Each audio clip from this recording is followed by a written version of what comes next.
Additionally, that there is a preservation of peace.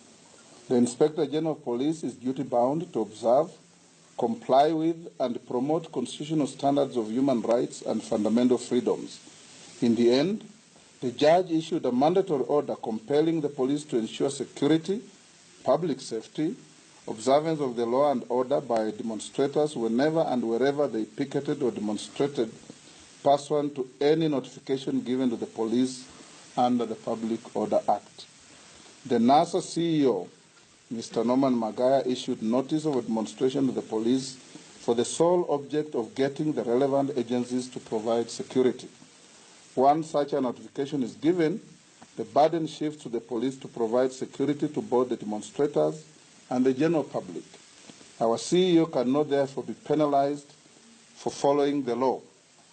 To our surprise and consternation, Kenyans woke up to an image on the front page of the Star newspaper of an innocent demonstrator being run over by the very police that are meant to provide security. Our policemen have now become agents of terror. And up until now, we have had no comment on this grave violation of police trust from either Matiangi or indeed the Inspector General of Police. There have been no arrests or recording of statements.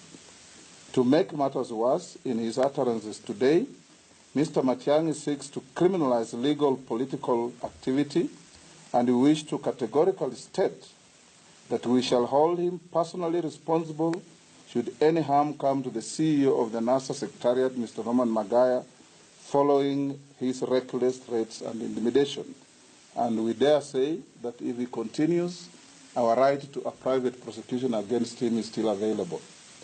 We therefore give notice to our supporters that we will proceed with our constitutionally guaranteed demonstrations as planned throughout the country and call upon the police to provide security as is their responsibility in law.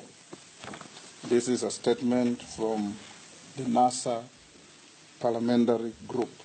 And just as a matter of interest, this afternoon after I heard what Matiangi was saying, I sent him this message via SMS.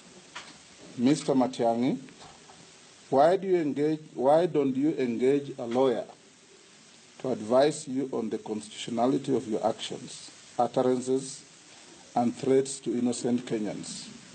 You have no power or capacity to ban lawful protests and or demonstrations. You know what he replied? A single word: nonsense. And I simply sent back an SMS to tell him, that is exactly what you are.